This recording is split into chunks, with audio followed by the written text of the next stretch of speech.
Muito bem, última parte da nossa aula, concluindo o raciocínio de Jean-Jacques Rousseau, filósofo francês do século XVIII, importantíssimo na concepção política de contrato social, né? Estávamos falando sobre a visão que Rousseau tem da natureza humana e também sobre a noção que Rousseau tem sobre a origem da desigualdade, não entendendo a desigualdade social como algo natural, mas como algo estrutural.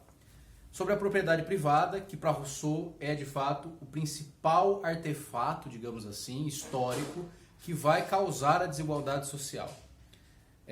O pacto social, diz Rousseau, que fez surgir a sociedade civil, resultou de um processo que deu origem às desigualdades sociais entre os homens.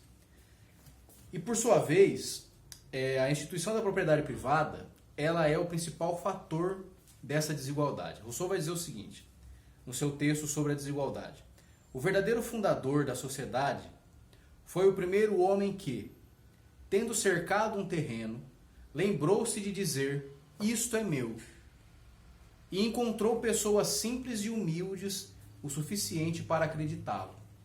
Então Rousseau vai dizer que a loucura da sociedade começa quando um indivíduo cerca um pedaço de terra e diz assim: isso é meu, e os outros acreditam.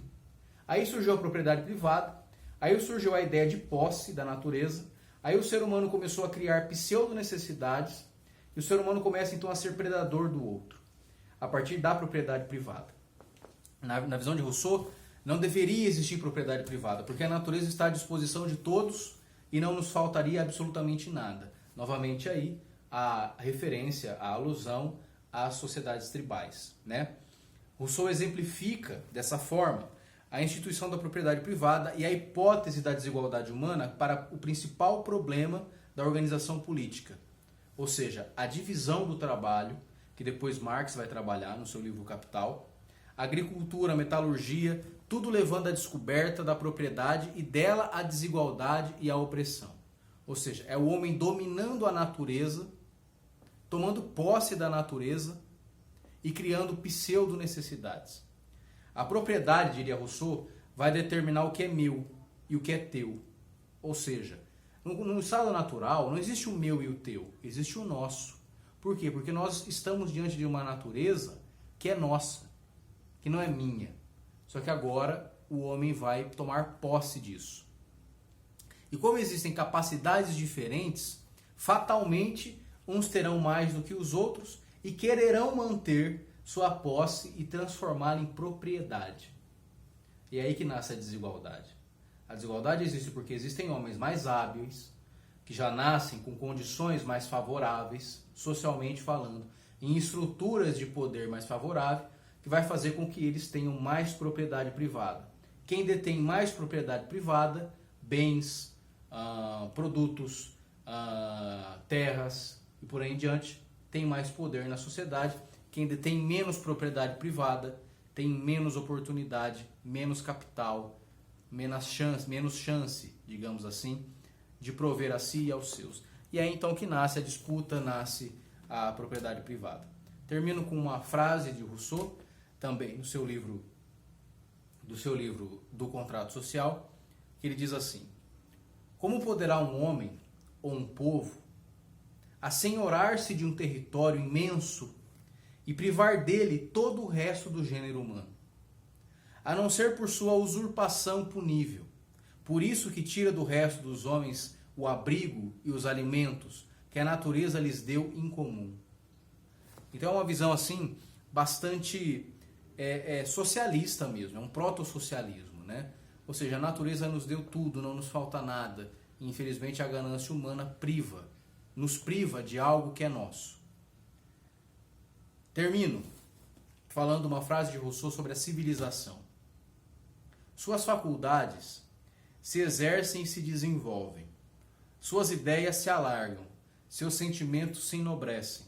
Toda a sua alma se eleva a tal ponto que, se os abusos dessa nova condição não o degradassem frequentemente a uma condição inferior àquela de onde saiu, deveria sem cessar bendizer o instante feliz que dela o arrancou para sempre, e fez de um animal estúpido e limitado um ser inteligente e um homem.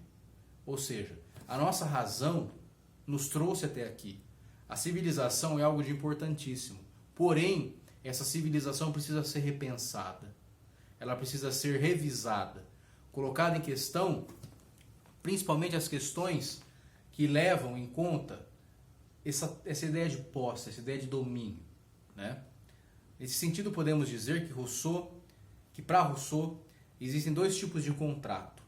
Um contrato factual e um contrato ideal.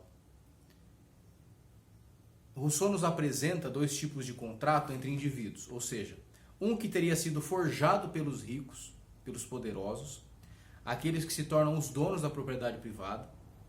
Esse é o contrato factual, ou seja, esse contrato que quando nós existimos, quando nós passamos a existir, ele já existe e ele toma conta da nossa vida. E um outro contrato que deveria ser firmado entre cidadãos livres e igualitários, que seria então um contrato ideal, uma sociedade ideal, não pautada nesse sentido na questão do poder. Então, para finalizar, para sintetizar tudo o que nós falamos, eu vou elencar 3 pontos fundamentais da concepção sobre democracia de Rousseau. E assim nós encerramos a nossa aula. Então, para a democracia, o entendimento democrático para Rousseau diz assim: primeiro, o poder político deve ser integralmente dado e estar sempre na mão do povo, que é de fato o único soberano. Ou seja, se nós podemos falar em vontade soberana, estamos falando na vontade do povo. Segundo, a quem diretamente cabe a aprovação das leis. Ou seja, ao povo também cabe aprovar o que é melhor para si. Terceiro, um governo que, na execução das leis, se limita a ser ministro da vontade geral. Ou seja, para que serve o governo na visão de Rousseau? Para que nós firmamos um contrato? Para que nós delegamos um poder que é nosso na mão de um terceiro? Para que tudo aquilo que ele fizer vise a vontade do todo, vise a vontade geral. E na exata medida em que esse governo, esse poder, não está executando a vontade geral, ele deve ser substituído ou deve ser derrubado. Então Rousseau ele vai lançar os alicerces de uma sociedade democrática, liberal, de uma sociedade onde o ser humano, o povo, detenha o poder e a igualdade seja assim realmente dada como fator primordial da sociedade. Ok? Então assim nós encerramos a nossa aula sobre o pensamento contratualista do Jean-Jacques Rousseau. Muito obrigado.